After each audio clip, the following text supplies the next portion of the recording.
Welcome to Everything Life Coaching. I'm John Kim. And I'm Noelle Cordeaux. We are the founders of JRNI Coaching. We're super passionate about all things coaching and want to share what we've learned from over a decade of coaching and training over 1,000 life coaches. Dive deep into a more meaningful career, find freedom, and make an impact on the world around you.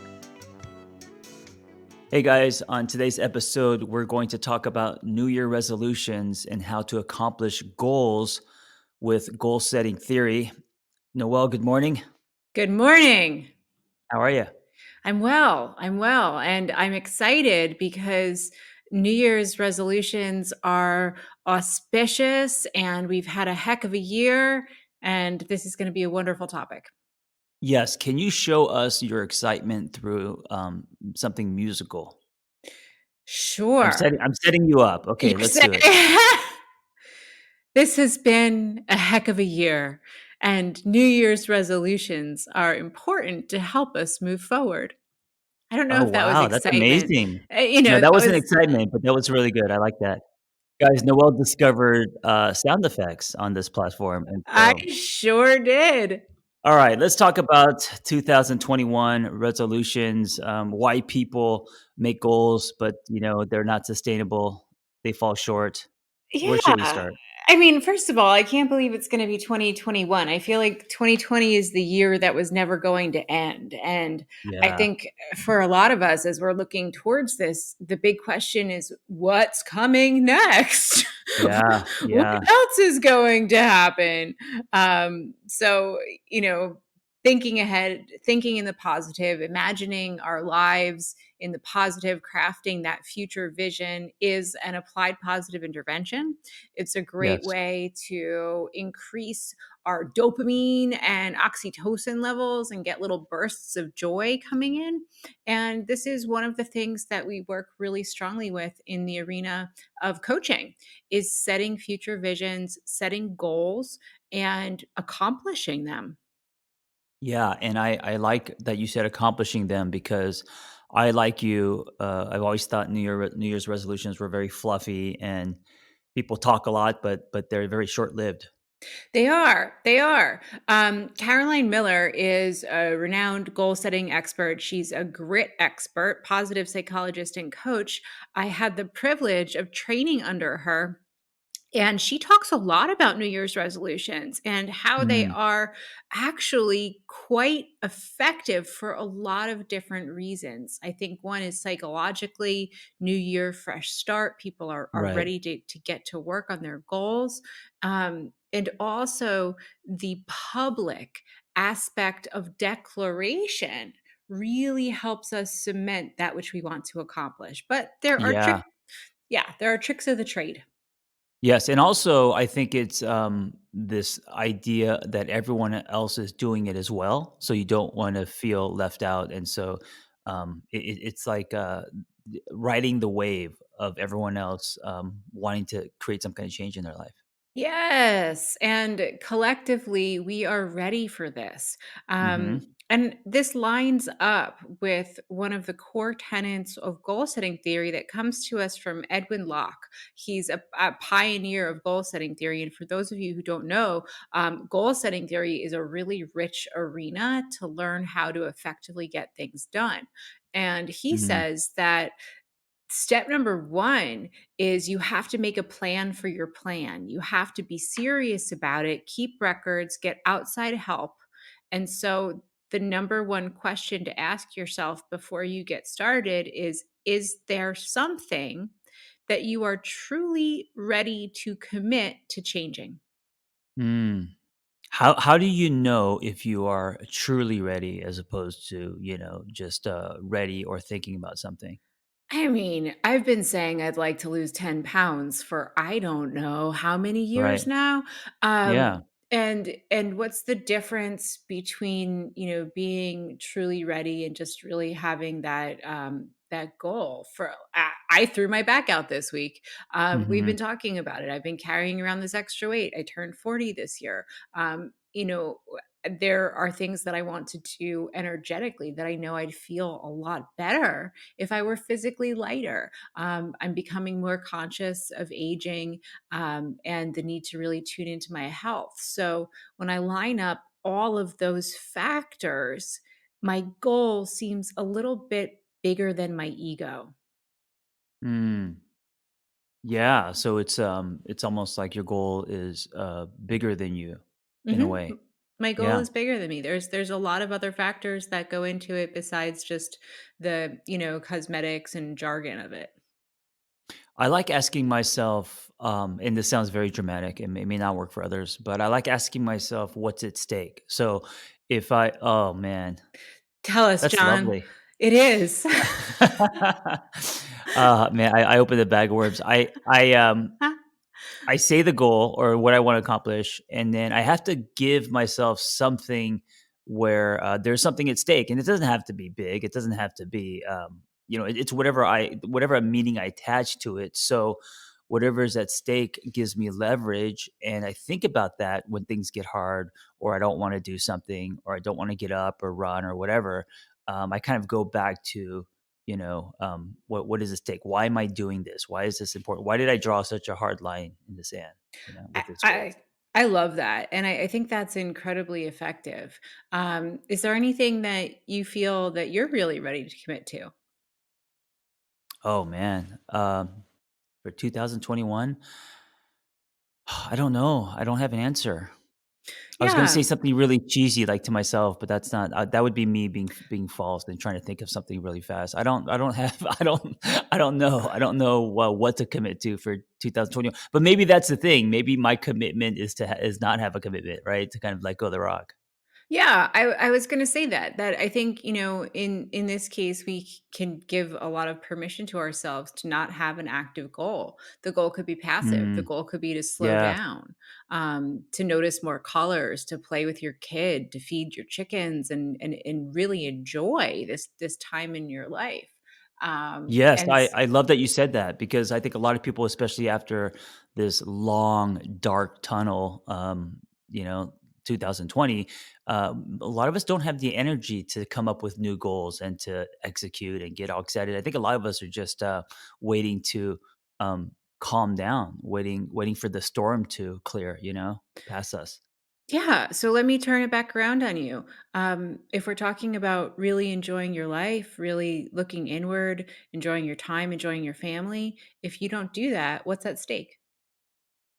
Ooh, guys, this is what coaching looks like in action. Mhm. What is at stake? So what's at stake is me snapping back to the old John who is always chasing things and then getting very disappointed. I've struggled with, dipping into getting depressed and asking, really questions that make me feel like, what's the point? Things like all or nothing questions, and uh, that's what's at stake is kind of snapping back to the old, instead Mm. of finding nectar in the present. Uh, this is a good example. I water the lawn now, and not for a long time, just kind of as an activity to do with my daughter. And I haven't watered the lawn probably since the '80s because I've always lived in apartments, big city, or there was sprinklers. And so living up here in Altadena, we have a backyard, and there are patches of the backyard that need watering. So I use that time to hold my daughter, and we just water the lawn. And it's as simple and silly as that sounds, um, sometimes that's like the best part of my day. The three Mm. minutes where because she plays with the stream and she's looking at things. But when it's almost meditative. I think a lot of people also get this feeling when they're washing dishes. They kind of zone out and they feel the warm water on their hand and stuff. So what's at stake is losing those moments. That's beautiful.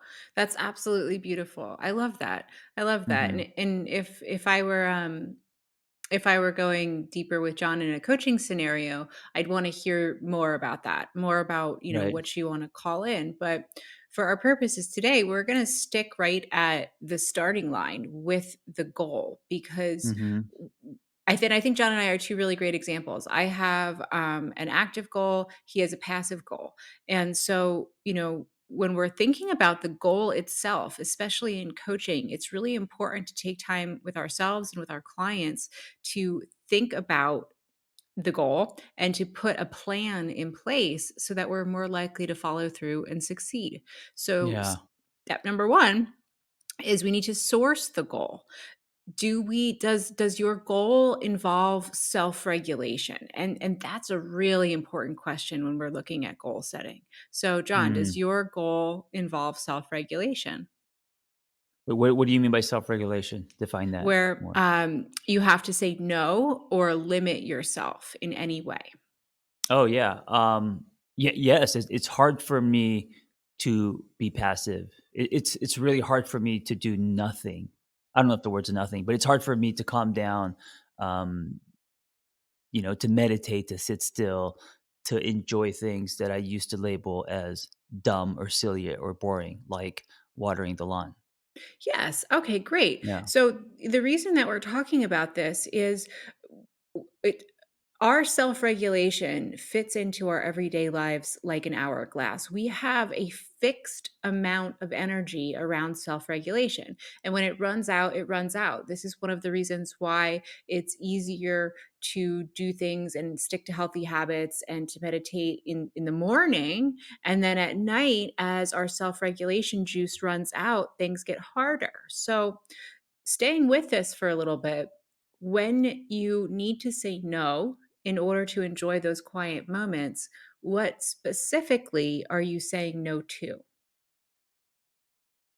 A lot of tasks, a lot of things I need to get done, work related stuff, but all of that is tied to if I don't do these things, they're tied to labels. So that I'm lazy, I'm not taking advantage of my time. I'm not actively pursuing things that I should like, and then right behind that are feelings of guilt, you know, all of that stuff.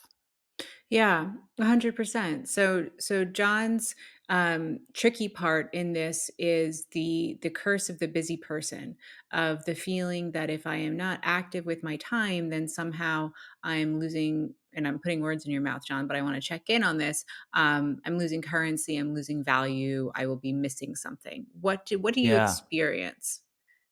And by the way, side note, I love that Noelle said, she acknowledged that she's putting words in my mouth, and she's it's so from someone who's being coached. Little things like that are really big, right? So she's telling me that she's not putting her shoulds on me, right? And so um, that's really helpful. Sorry. Yeah. Anyway, what? Yeah. So I gave some really common examples that are associated with living in a capitalistic society that Hmm. are, feeling like if you're not busy, if you're not doing something, you're losing currency, you're losing value, and Right. that you'll be Right. missing out.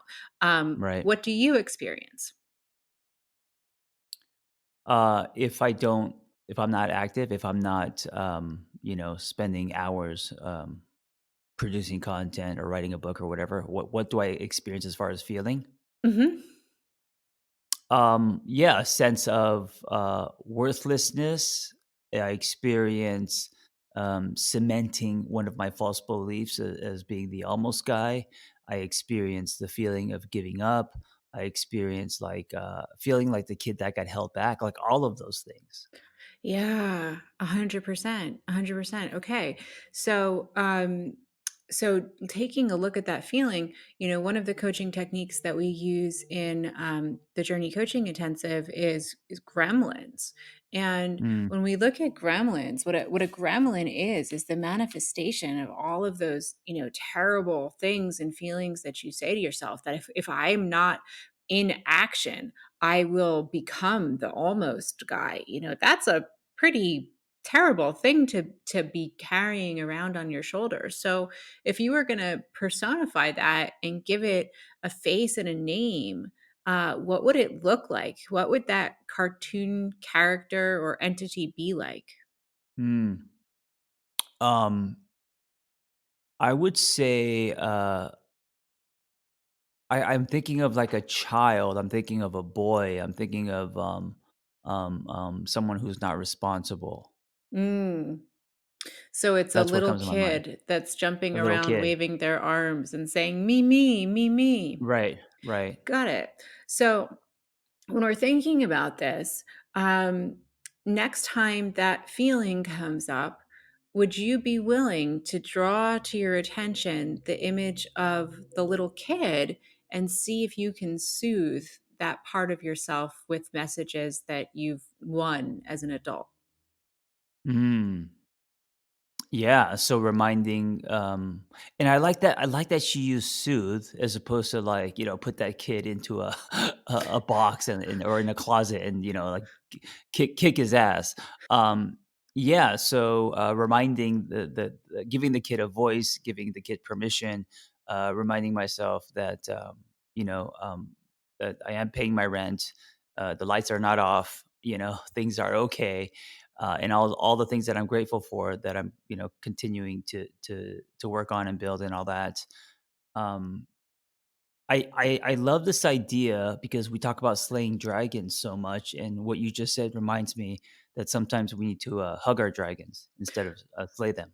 Oh, 100%, 100%. And this is why it's important to take time when we're sourcing the goal to think about, okay, what's really getting in the way here?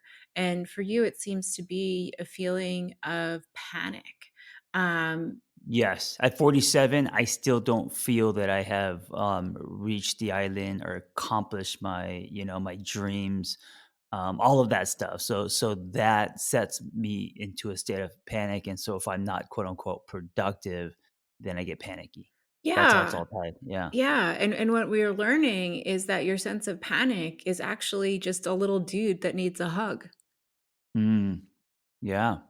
A little, and I Yeah. like I like that you said "dude" because that little guy's from the '80s, and so Yeah.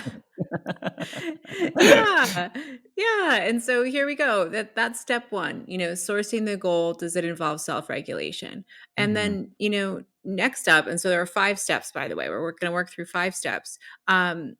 Next up, we need to make sure that the goal is challenging and specific and something that can be measured. We don't want to lowball our Right. goals, right? Right. Yeah. So when And we're and talking, these are SMART goals, so specific, measurable, attainable, are relatable to your, true north and your story, and then T, time sensitive. yep, absolutely. Yeah. So, when we're thinking about the new year, what's the time frame that you want to get really good at tuning into these relaxation and quiet moments?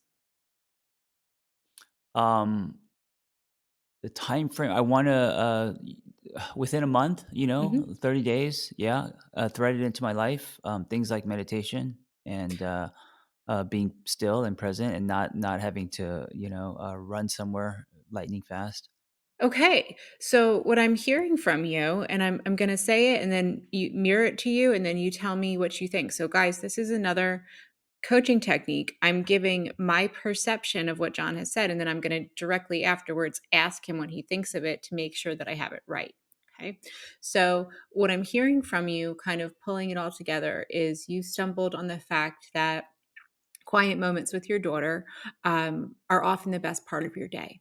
And what's at stake is losing that time, losing these precious moments, especially with your child when she's a baby. And you have this little guy inside of you that gets really panicked. And it's probably an 8 to 11-year-old that jumps around and waves his hands in the air. And so for the month of January, you want to bring focus and attention to soothing that gremlin to see if you can regain more control over your nervous system and emotional regulation that will allow you to have those moments.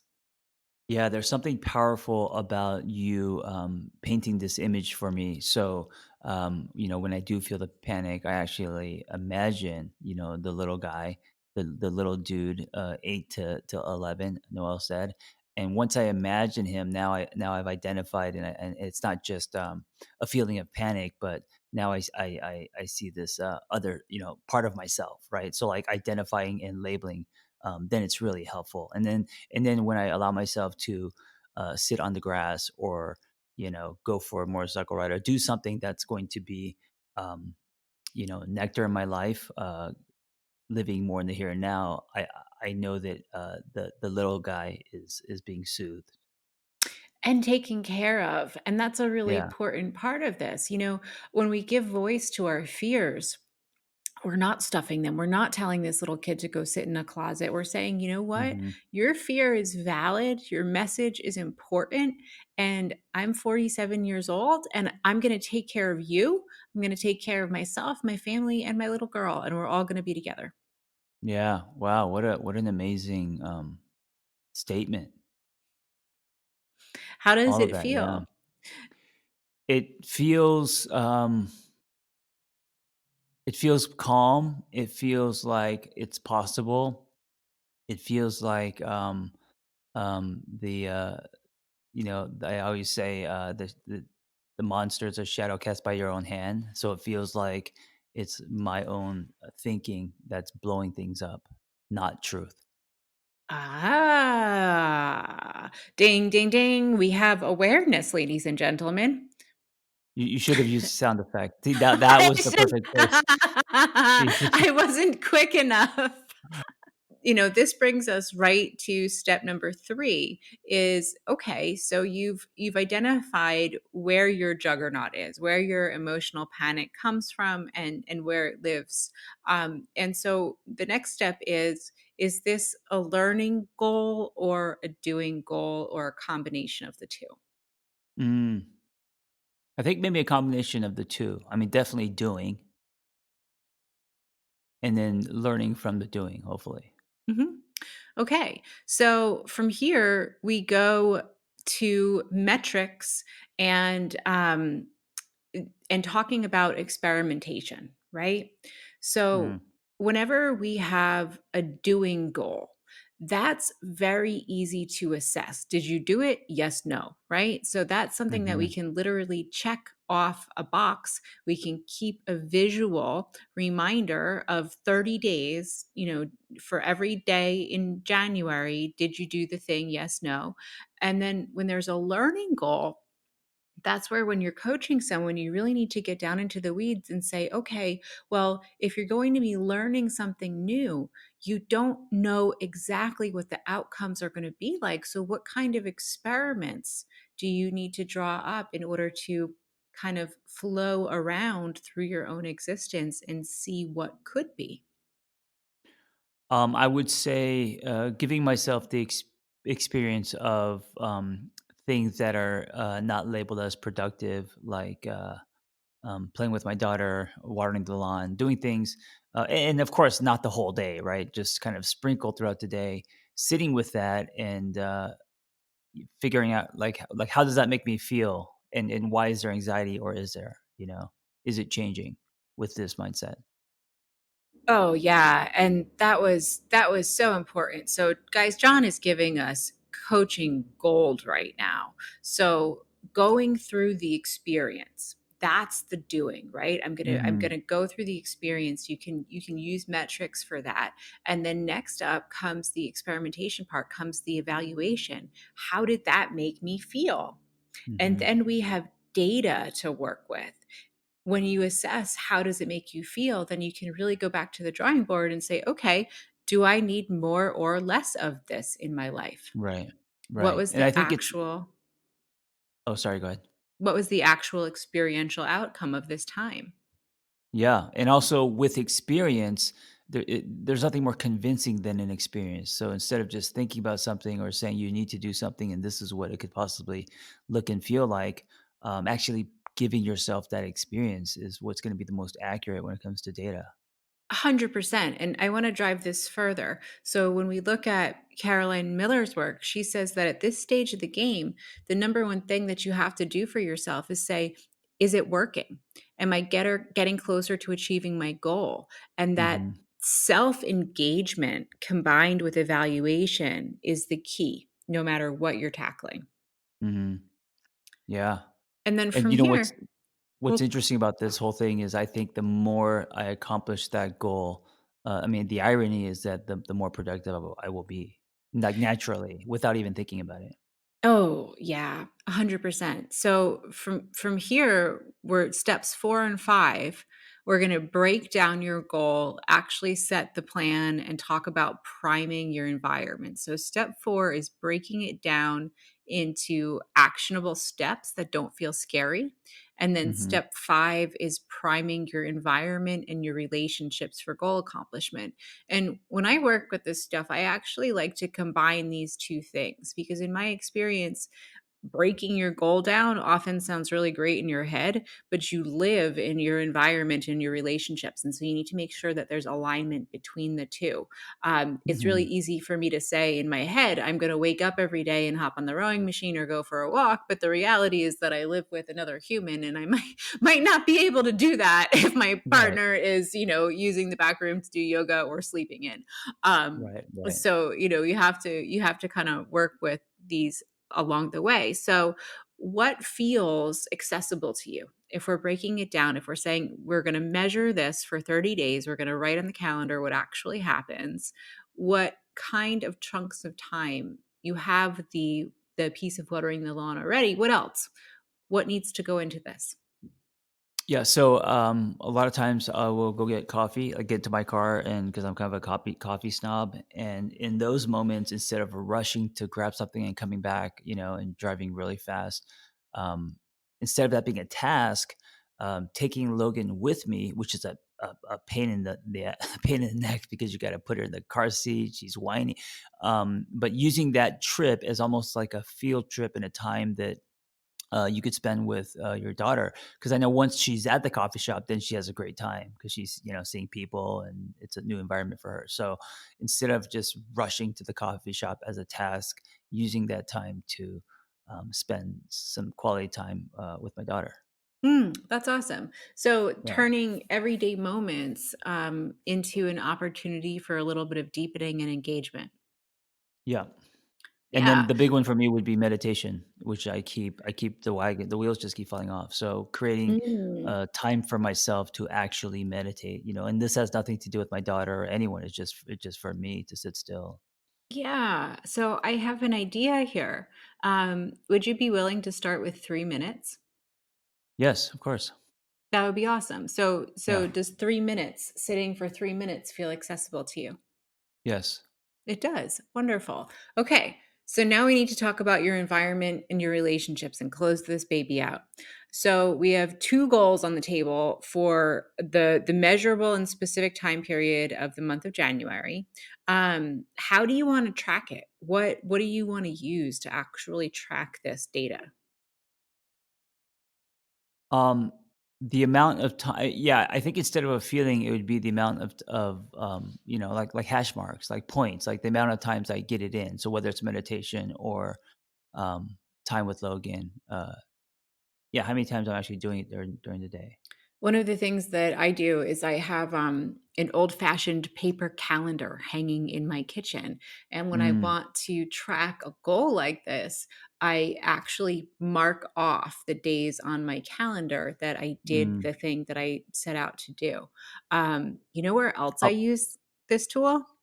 where? Is when folks are unhappy in their relationships and they're considering leaving a relationship, I ask them to get a planner that has a calendar in it and draw smiley faces, sad faces, or neutral faces so that Oh, they can interesting. actually see and get a See. visual on how they're spending their time.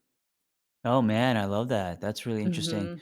I'm gonna say chocolate Cheerios in a bowl. So every time I do something, I get a chocolate Cheerio, and it and so by the end of the day, I could visually see, Oh, the it's like coins in a piggy bank. okay. So now this is a really great example of priming your environment. Who in your environment needs to know not to toss the bowl of chocolate Cheerios? My girlfriend, she needs to know that those are my Cheerios that I have earned, and also, the other piece of this, I get to eat the chocolate Cheerios at the end of the day, so I get a Yeah. bowl of cereal.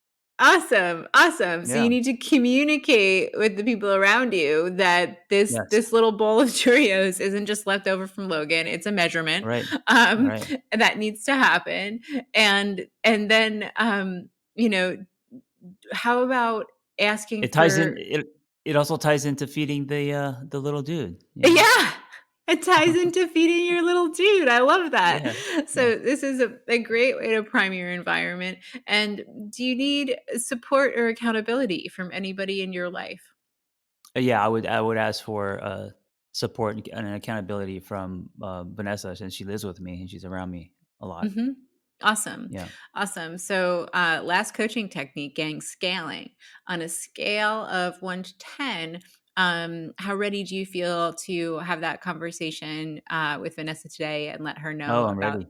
the Cheerio method? 10. 10. Cool. Right after this 10. podcast. Yeah. Fantastic. That's awesome.